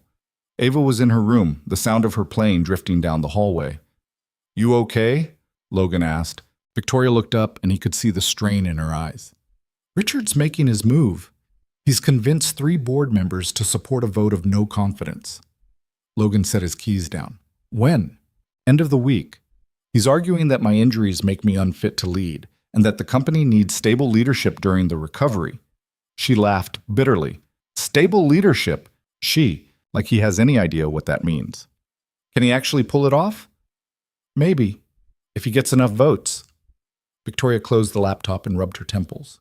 "I've spent 10 years building this company, and he's going to take it from me because I had the audacity to get hurt." "That's not why he's doing it," Logan said, sitting down in the armchair. "He's doing it because he wants power, and you're in the way. The injury's just an excuse." Victoria looked at him. "You met him at the tower today. He was fishing for information about you. I didn't give him anything, but he's definitely circling, and—" "Of course he is." Victoria's hands curled into fists. "I should be there, at the office, handling this in person. Instead, I'm stuck here, hiding out like some kind of fugitive." "You're not hiding. You're recovering." "It feels the same." Logan leaned forward. "You want my advice? Do I have a choice?" "Stop fighting this alone." Logan's voice was firm. "You've been trying to prove you don't need anyone since the day I met you. But you do. Everyone does. So call the people you trust, the ones who actually have your back, and build a strategy. Stop trying to win by yourself." Victoria stared at him, her expression unreadable. Then slowly she nodded. "Okay." "Okay? You're right, I can't do this alone." She picked up her phone. "I need to make some calls." She spent the next hour on the phone, and Logan could hear the shift in her voice. Less defensive, more collaborative. She was reaching out, asking for support, admitting she needed help. It was a small thing, but it felt significant. By the time she finished, her shoulders had relaxed slightly, and some of the color had returned to her face. "Better?" Logan asked. "A little." Victoria set the phone down. "I have a plan. It's not perfect, but it's something." "Good." Ava emerged from her room then, carrying a drawing she'd made. Look, I drew all of us. She held up the paper. 3 stick figures stood in front of a rectangular shape that was presumably the apartment. One had curly hair, Ava. One was tall with broad shoulders, Logan. And one had long dark hair and a bandage on its head, Victoria. That's us, Ava announced proudly. We're a team. Victoria stared at the drawing, and something in her expression cracked. Yeah, she said quietly. We are, Sam. The rest of the week moved faster than Logan expected. Victoria's plan involved a lot of phone calls, video conferences, and legal consultations that made his head spin just listening to them. She was building a case, gathering support, preparing to fight Richard's vote with everything she had. But in between all of that, she still made time for Ava. They built more spaghetti structures. They read books. They watched cartoons. And slowly, Logan watched Victoria's edges soften in ways that felt permanent. One evening, after Ava had gone to bed, Victoria and Logan sat on the balcony, the city lights sprawling out below them. It wasn't a nice balcony, barely big enough for 2 folding chairs, but it offered a view that almost made up for it. Can I tell you something? Victoria said. Sure, Chet. I don't want to go back. Logan looked at her. Back where? To my apartment, to my life. She stared out at the city. I know I have to. I know this, she gestured at the apartment behind them, isn't sustainable, but I don't want to. Why not? Victoria was quiet for a long time. Because this is the first time in years I've felt like a person instead of a machine. And I'm terrified that the moment I step back into that world, I'll lose it again. Logan understood that fear. He'd felt it himself when he'd left the military, when he'd realized the person he'd been didn't fit the life he needed to build. You won't lose it, he said, not if you don't let yourself. How do you know? Because you're not the same person who walked into this apartment 5 days ago, and you can't unbecome that. Victoria turned to look at him, her eyes searching his face. You really believe that? Yeah, I do. She nodded slowly, like she was trying to convince herself. What if I fail? What if I go back and Richard wins and I lose everything anyway? Then you lose it, Logan said simply. And you figure out what comes next, same way everyone else does. That's not very comforting. It's not supposed to be, it's just true. Logan leaned back in his chair. You've been so focused on not failing that you forgot failing isn't the end. It's just another starting point. Victoria laughed, but it was a soft sound, almost fond. When did you become so wise? I'm not wise. I'm just tired of pretending life comes with guarantees. They sat in silence for a while, the sounds of the city washing over them, car horns, distant music, the hum of a world that never stopped moving. Thank you, Victoria said finally. For what? For letting me stay. For not treating me like a burden. For showing me what it looks like when someone actually cares more about people than power. Logan didn't know how to respond to that, so he just nodded. Victoria stood up carefully, still favoring her ribs. I should get some sleep. Big day tomorrow. The vote? No, I'm going back to the tower, just for a few hours. I need to be seen to remind people I'm still here. She paused. Will you come with me? Logan blinked. Me? Yeah, I know it's a lot to ask, but I don't want to do this alone, and you're the only person I trust right now. Logan thought about his shift schedule, about Ava, about all the reasons he should say no. But when he looked at Victoria, standing there in his borrowed clothes with her walls down and her guard lowered, he couldn't find it in himself to refuse. Okay, he said, I'll come. Relief washed over her face. Thank you. She went inside and Logan stayed on the balcony a little longer, staring out at the city and wondering what the hell he was getting himself into. The next morning, Logan called Carla and asked if she could watch Ava for a few extra hours. Carla, bless her, didn't ask questions, just told him to drop Ava off whenever he needed. Victoria had somehow managed to get a set of her own clothes delivered, a sharp gray suit that looked expensive even to Logan's untrained eye. She'd showered, done her hair, and when she stepped out of the bathroom, she looked like the CEO he'd first met in that hallway, except not quite. There was something different in the way she carried herself now, less rigid, more human. Ready? She asked. As I'll ever be. They drove to the tower in Logan's car, which felt absurd. He half expected Victoria to comment on the cracked dashboard or the check engine light that had been on for 6 months, but she didn't say a word. She just sat in the passenger seat staring out the window, her hands clasped tightly in her lap. When they pulled into the parking garage, Logan could see her tension ratcheting up with every floor they climbed. By the time they parked, her jaw was tight, her shoulders squared. "You don't have to do this," Logan said. "Yes, I do." They took the elevator up to the executive floor. The doors opened, and Logan stepped out into the world he'd only ever seen as an outsider. People in suits moved through the hallways with purpose, their voices low and urgent. No one gave him a second glance, just another employee, another face in the crowd. But when Victoria stepped out beside him, the energy shifted. Heads turned. Conversations paused. Someone gasped. Victoria ignored it all. She walked down the hallway like she owned it, which, technically, she did, and Logan followed, feeling out of place but unwilling to leave her side. They reached her office, and Victoria's assistant, a woman in her 40s with sharp eyes and an efficient demeanor, nearly dropped her coffee when she saw them. "Ms. Hale, we didn't know you were coming in today." "I'm here now, Diane. Clear my schedule for the next 2 hours. I need to make some calls." "Bullshit." "Of course." And Diane's eyes flicked to Logan, confused. "Should I—" "Logan's with me," Victoria said firmly. "He stays." Diane nodded, though Logan could see the questions in her expression. She stepped aside, and Victoria walked into her office with Logan behind her. The space was massive. Floor-to-ceiling windows overlooked the city. The furniture was sleek and modern, all clean lines and expensive materials. It smelled like leather and something faintly floral. Victoria closed the door and leaned against it, exhaling slowly. "You okay?" Logan asked. "Yeah, it's a lot." She moved to her desk and sat down, running her hand along the smooth surface like she was reacquainting herself with it. "I spent so much time in this room, and now it feels foreign." Logan walked over to the window and looked out. From up here, the city looked small, manageable, like something you could control if you just tried hard enough. "You sure you want to do this?" he asked. "No," Victoria admitted, "but I'm doing it anyway." She picked up her phone and started making calls.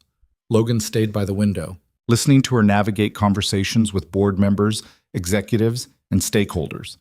She was good at it, confident, persuasive, strategic. But there was something different now, a warmth in her tone that hadn't been there before. She wasn't just fighting for her position, she was fighting for something bigger. After about an hour, there was a knock on the door. Victoria called out, "Come in," and Richard stepped inside. He stopped when he saw Logan, his expression flickering with surprise before smoothing back into practiced neutrality. "Victoria," he said, "I didn't expect to see you here." Clearly.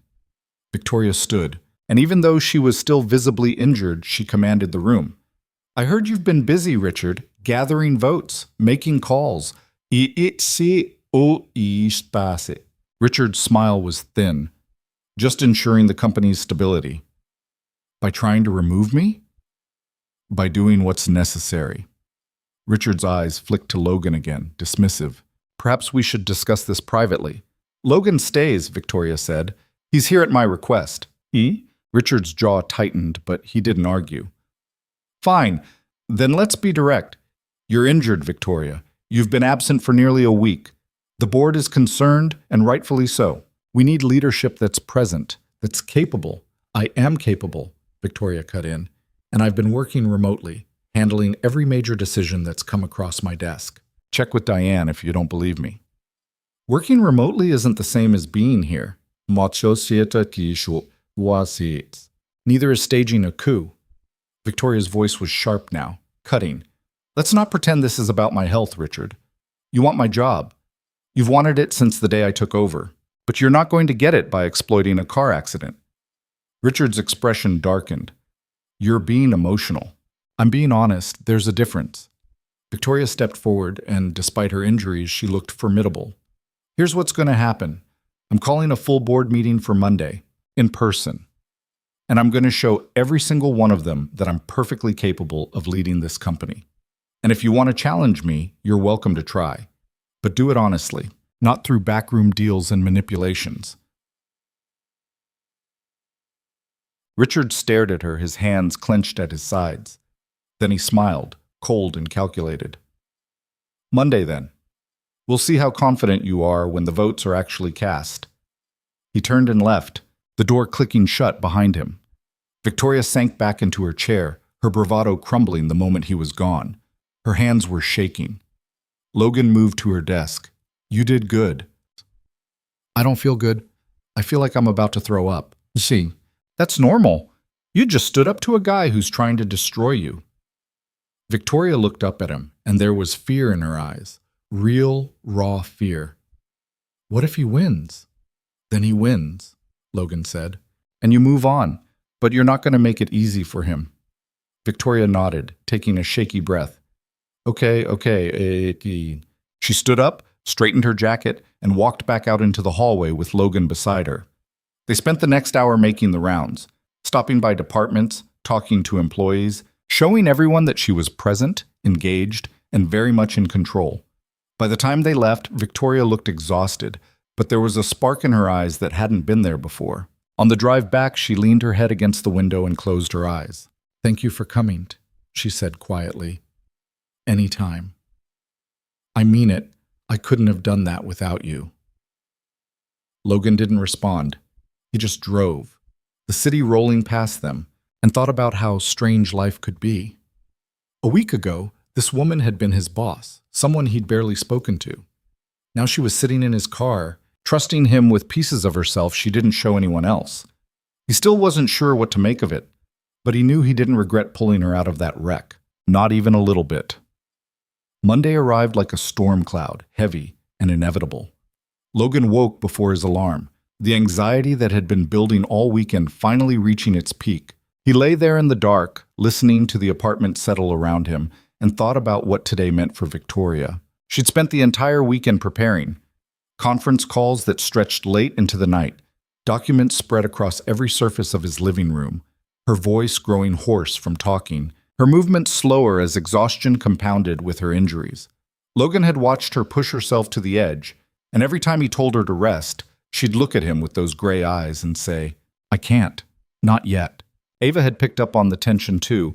She'd been quieter than usual, watching Victoria with a concern that seemed too old for a 6-year-old. Yesterday, she'd brought Victoria her stuffed rabbit without being asked and set it on the couch next to her. He makes me feel better when I'm scared, Ava had said simply. Victoria had stared at the rabbit for a long moment, then pulled Ava into a careful hug. Thank you, sweetheart. Now Logan got out of bed and moved quietly to the kitchen. Victoria was already awake, sitting at the table with her laptop, dressed in a black suit that made her look sharp and untouchable again. But her hands were wrapped around a mug of coffee, and they were shaking. You sleep at all? Logan asked. An hour, maybe. She didn't look up from the screen. I've been going over the numbers one more time, making sure everything's airtight. Logan poured himself coffee and sat down across from her. You ready for this? No. Victoria finally looked at him, and the vulnerability in her face hit him hard. But I'm doing it anyway. You're going to be fine. You don't know that. You're right. I don't. Logan set his mug down. But I know you, and you don't give up, even when you should. Victoria almost smiled. Is that a compliment? Take it however you want. They sat in silence for a moment, the weight of the day pressing down on both of them. Then Ava padded out of her room, still half asleep, and climbed into Logan's lap without a word. Morning, Bug, Logan said, wrapping his arms around her. Ava rubbed her eyes and looked at Victoria. Are you going to work today? I am. Are you going to win?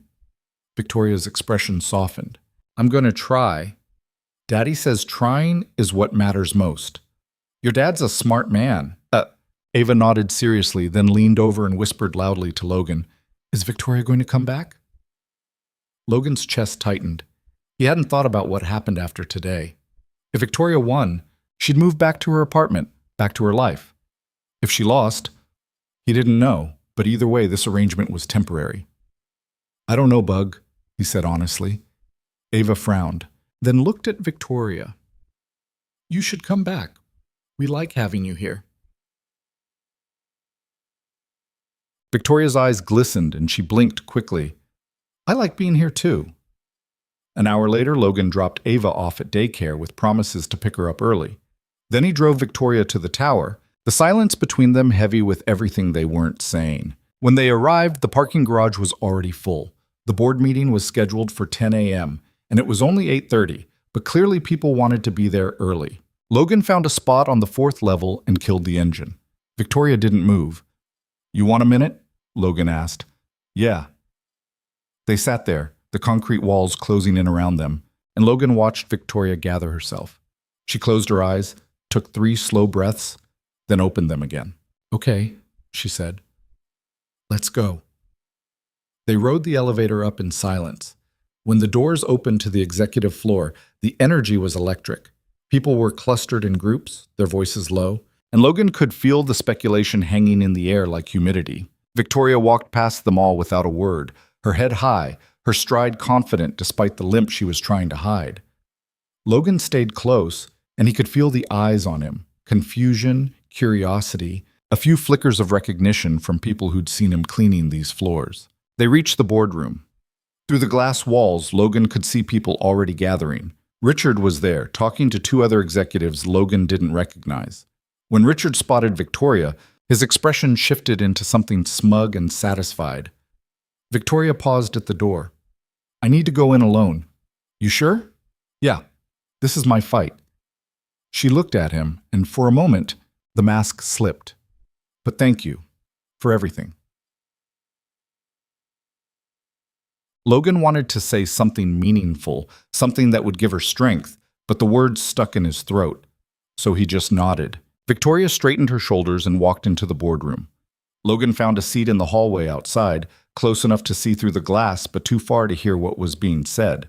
He watched as the board members filed in, 12 people total, all older, all carrying themselves with the kind of confidence that came from decades of power.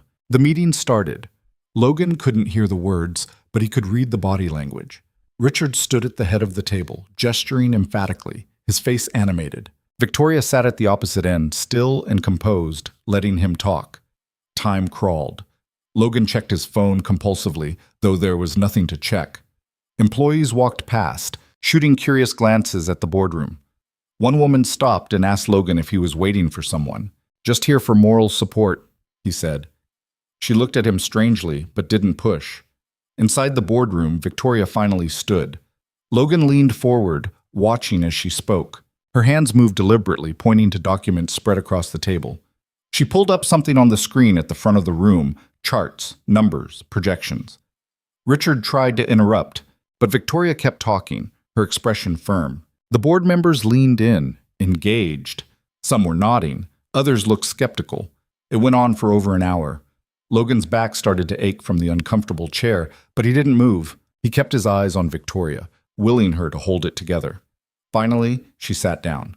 Richard stood again, his face red now, his gestures sharp and aggressive. He spoke for maybe 5 minutes, then sat down hard in his chair. The board chair, an older man with silver hair, stood and said something. Then he called for a vote. Logan's stomach dropped. This was it. The board members raised their hands one by one. Logan tried to count, but the glass distorted his view, and he couldn't tell who was voting which way. It seemed to take forever. Then it was done. The board chair said something, and the room erupted. Not in chaos, these were controlled people, but in a flurry of movement and conversation.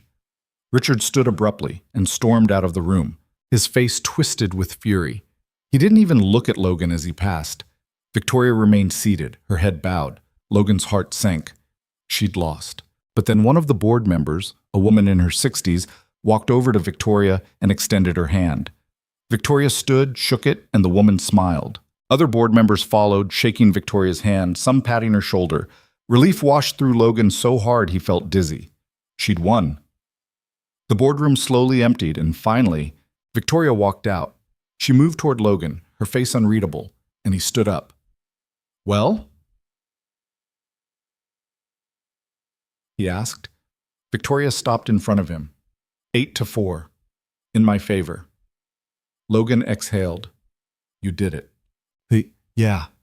Victoria's voice was flat, almost hollow. "I did it." "Then why do you look like that?"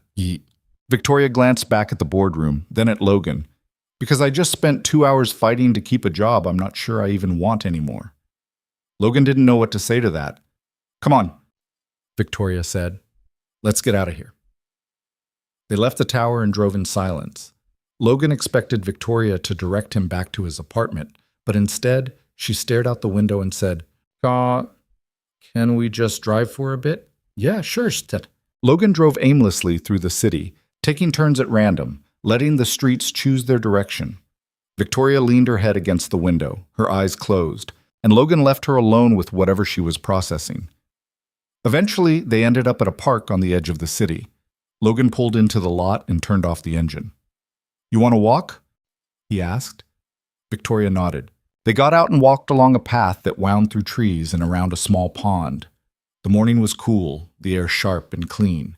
A few joggers passed them, along with a man walking a dog and a woman pushing a stroller. Victoria walked slowly, her limp more pronounced now that she wasn't trying to hide it. They didn't talk. They just walked. After a while, they found a bench overlooking the water, and Victoria sat down heavily, her hand pressed to her ribs. You okay? Logan asked, sitting beside her. Physically? I'll heal. Victoria stared out at the water. Everything else? I don't know. You won, Victoria. You kept your company. I know.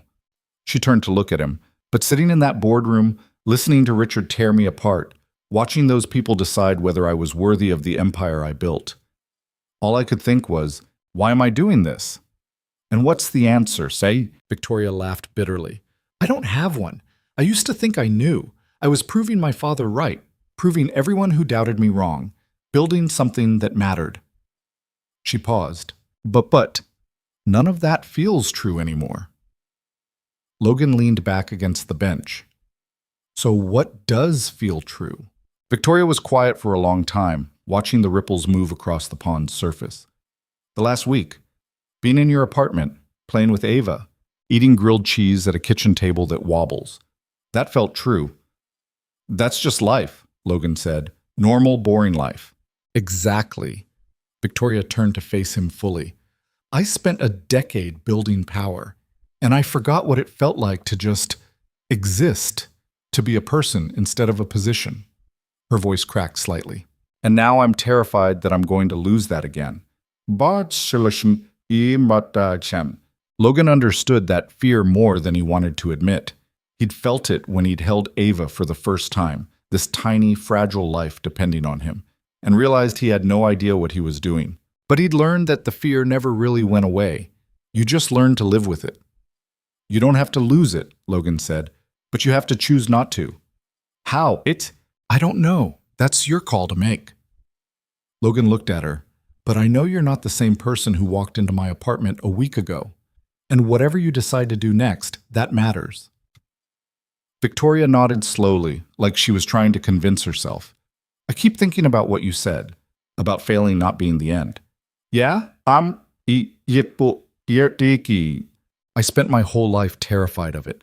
Failure meant I was weak, that I didn't deserve what I had. She took a shaky breath.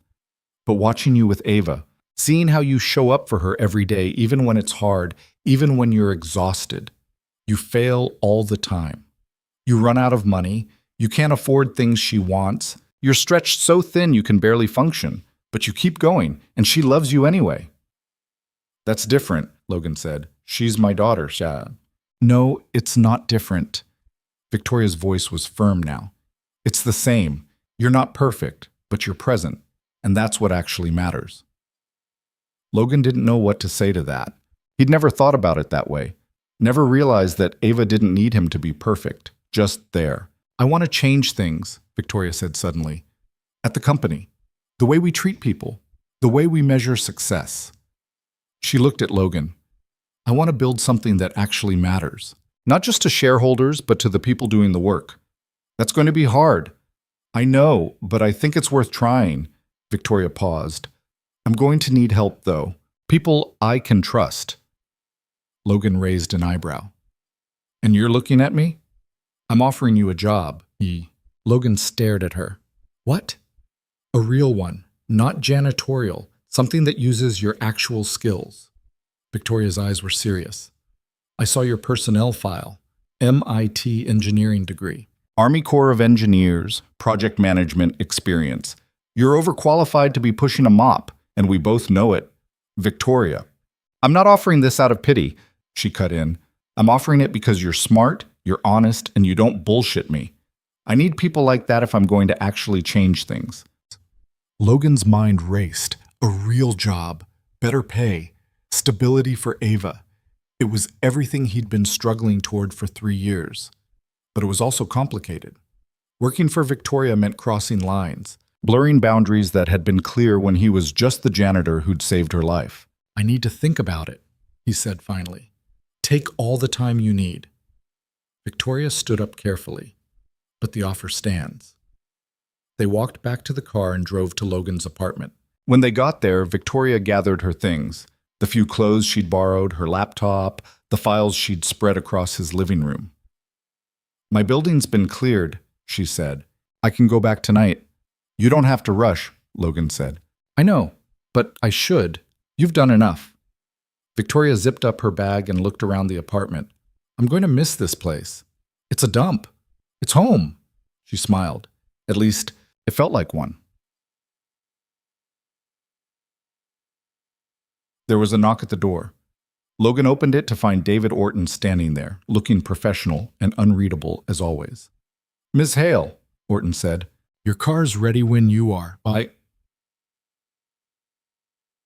Victoria nodded, then turned back to Logan.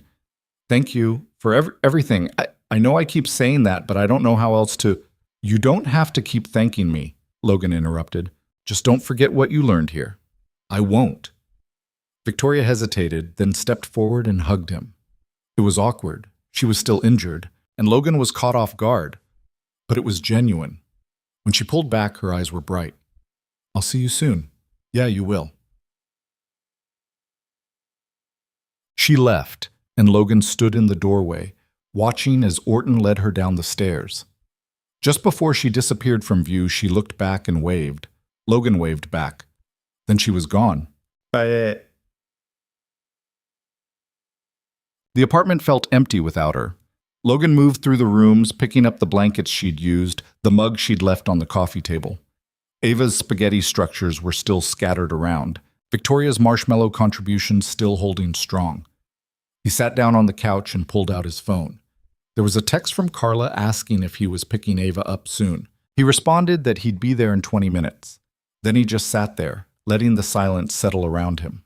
Victoria had offered him a job, a real one. A chance to use his degree, to build something, to give Ava the stability she deserved. He should have said yes immediately, but he kept thinking about what it would mean, working directly for Victoria, being part of her world, navigating the complications of a relationship that had started in crisis and evolved into something he couldn't quite name. His phone buzzed again. This time, it was an unknown number. This is Victoria. I forgot to get your number earlier, so I had Diane track it down. Hope that's not weird. Anyway, think about the job offer. No pressure. V. Logan stared at the message, then typed back, I will. And it's a little weird, but I'll allow it. Her response came almost immediately. Generous of you. Logan smiled despite himself. He picked up Ava from daycare, and she immediately asked where Victoria was. She went back to her apartment, Logan said. Ava's face fell. Is she coming back? I don't know, Bug. But she has to. We didn't finish building the big tower. Maybe she'll visit. Promise? Logan couldn't promise that. But looking at his daughter's hopeful face, he said, I'll ask her. That seemed to satisfy Ava, at least for the moment. That night, after he'd put Ava to bed, Logan sat at the kitchen table and pulled up his bank account on his laptop. The numbers hadn't changed, still tight, still precarious. But they were manageable. He'd been managing them for 3 years. The question wasn't whether he needed the job Victoria was offering. It was whether he was ready to take it. He thought about Ava, about the future he wanted to give her, about the example he wanted to set. Then he pulled out his phone and typed a message to Victoria. I've thought about your offer. Let's talk details. When are you free? Her response came 5 minutes later. Tomorrow, lunch. I'll have Diane set it up. And Logan? Thank you. For what? For saying yes. Logan set the phone down and leaned back in his chair. He still wasn't sure if he was making the right choice, but for the first time in a long time, it felt like he was moving forward instead of just surviving, and maybe that was enough. 3 months later, Logan stood in an office on the 38th floor of the DeVos Tower, looking out at the city sprawled below. It was smaller than Victoria's office, but it had windows and a door that closed and a desk that didn't wobble. The nameplate on the door read, Logan Pierce, Director of Operations. He still wasn't entirely sure how he'd gotten here. The job interview had been intense. Victoria had made it clear she wasn't offering charity, and if he wanted the position, he'd have to earn it. So he had. He'd presented plans for streamlining inefficient processes, proposals for restructuring teams, ideas for improving employee retention.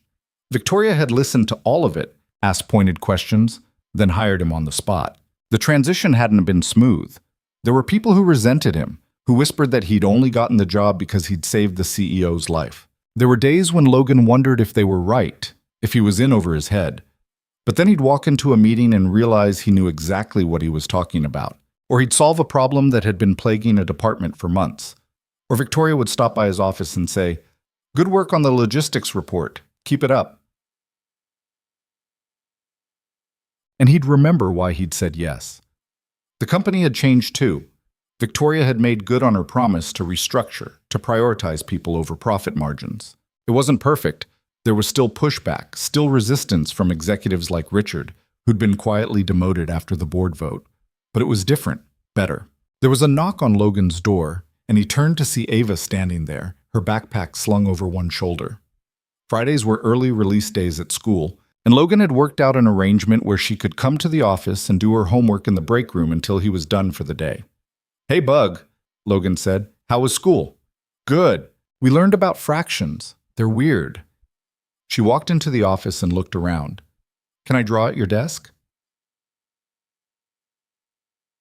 "Sure, just don't mess with my files." Ava climbed into his chair and pulled out her crayons, immediately getting to work on whatever masterpiece she was creating. Logan's phone buzzed. A text from Victoria. "Meeting in 10. Conference room B. Bring the Q3 projections. On my way." He grabbed the folder from his desk, told Ava he'd be back in a bit, and headed down the hall. The conference room was already full when he arrived. Victoria sat at the head of the table, looking sharp and focused. She glanced up when Logan entered and nodded toward an empty seat. "Thanks for joining us, Logan. Let's get started." The meeting lasted 45 minutes. They discussed projections, timelines, potential obstacles. Logan presented his analysis, fielded questions, and contributed ideas. It felt natural now, being in this space, having his voice heard. When the meeting ended, Victoria hung back as everyone else filed out. "You did good in there," she said. "Thanks. I mean it. That proposal for the distribution network was solid." Logan shrugged. "Just doing my job." Victoria smiled. "You're allowed to take credit, you know." "I'll work on that." They walked back toward Logan's office together. Through the window, they could see Ava still hunched over the desk, drawing intently. "She's gotten big," Victoria said. "Yeah, growing too fast." Victoria was quiet for a moment. "I haven't seen her in a few weeks. I miss her. You should come by sometime. She asks about you constantly." "I'd like that." Victoria hesitated. "Actually, I was thinking, maybe I could take both of you to dinner this weekend, if you're free." Logan looked at her, surprised. "Like, dinner? "Yeah, nothing fancy, just, I want to spend time with you both, outside of work." She looked almost nervous. "If that's okay," Logan thought about it, about the boundaries he'd tried to maintain, the lines he'd drawn to keep things professional. But standing there, looking at Victoria, who'd become something more than his boss, more than the woman he'd pulled from a burning car, he realized those lines had already blurred beyond recognition. "Yeah," he said. "That'd be nice." Victoria's face lit up. "Good. I'll text you." She left, and Logan walked into his office. Ava looked up from her drawing.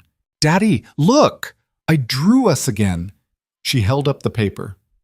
3 stick figures stood in front of a building that was unmistakably the tower. Logan recognized himself and Ava immediately. The third figure had long, dark hair and was holding both their hands. "That's really good, Bug." "Victoria's taller now," Ava observed, because she's not sad anymore. Logan looked at the drawing more closely. The first time Ava had drawn Victoria, the stick figure had been hunched, small. This one stood straight, tall, smiling. "You're right," Logan said quietly. "She's not." That weekend, they met Victoria at a small Italian restaurant near Logan's apartment. Nothing fancy, like she'd promised, just checkered tablecloths and bread baskets and pasta that came in portions too big to finish. Ava talked nonstop, telling Victoria about school and her friends and the new book series she was reading. Victoria listened with genuine interest, asking questions, laughing at Ava's stories. Logan watched them and felt something settle in his chest, something that felt like peace. After dinner, they walked Ava to the park across the street. She ran ahead to the swings, and Logan and Victoria sat on a bench watching her. "Thank you for this," Victoria said. "I needed it." "Rough week?" "Ook. Just long." She leaned back against the bench. "The board's been pushing back on some of the changes I'm trying to make. Richard's still bitter, and I'm tired of fighting all the time. So stop." Victoria looked at him. "Stop fighting? Stop fighting alone." Logan nodded toward Ava, who was trying to swing high enough to touch the sky. "You've got people in your corner now. Use them." Victoria smiled. "You make it sound easy." "It's not, but it's better than the alternative." They sat in silence for a while, watching Ava play. The sun was setting, painting the sky in shades of orange and pink. The air was cooling, autumn starting to make itself known. "I've been thinking," Victoria said eventually, "about what you said. That day at the pond. About being present mattering more than being perfect." "Yeah? I think you were right." She turned to look at him. "I spent my whole life chasing perfection, trying to prove I was good enough. And I missed everything that actually mattered along the way." "You didn't miss it," Logan said. "You just took a detour. A long one. Better late than never." Victoria laughed softly. "You always know what to say." "Not always, just sometimes." Ava ran over then, breathless and grinning. "Daddy, push me on the swings." Logan stood. "You got it, Bug." "Oh." He walked over to the swings with Ava, and Victoria followed, standing to the side and watching as Logan pushed his daughter higher and higher, her laughter ringing out across the park. And in that moment, Logan realized something. He'd spent 3 years thinking success meant providing for Ava, keeping her safe, making sure she had everything she needed. And those things mattered. But what mattered more was this, being here, being present, letting her know she was loved. That was what Victoria had been missing. And that was what she was learning. Not from him exactly, but from being part of something real, something human. When they finally left the park, Ava held both their hands, swinging between them as they walked. And Logan thought about how strange life was. How a car accident and a rainstorm and a split-second decision to stop had led to this. He'd saved Victoria's life that night on the highway. But in the months since, she'd saved something in him too. She'd reminded him that he was more than a janitor, more than a struggling single father barely keeping his head above water. That he had value beyond what he could provide, worth beyond his ability to survive. And maybe that was the real lesson in all of this. That people weren't defined by their job titles or their bank accounts or the empires they built. They were defined by the choices they made when everything else fell away, by whether they stopped to help when they could have kept driving, by whether they opened their door to someone who needed it, by whether they showed up day after day, even when it was hard. Victoria had built an empire, but she'd learned that empires meant nothing if you had no one to share them with. Logan had built a life from scraps, but he'd learned that those scraps could become something beautiful if you let the right people in. And Ava, 6 years old and wise beyond her years, had taught them both that love didn't require perfection, just presence. They walked back to Logan's car and he drove Victoria back to her building. When they pulled up, she didn't immediately get out. "Can I ask you something?" she said. "Always." "Do you think people can really change? Or do they just become better at hiding who they are?" Logan thought about that, about the woman who'd humiliated him in that hallway, and the woman sitting next to him now, about the man he'd been before Ava, and the man he'd become because of her. "I think people are always changing," he said. "The question is whether they're changing into someone better or someone worse. And that's a choice you make every day." Victoria nodded slowly. "I want to choose better." "Then do it."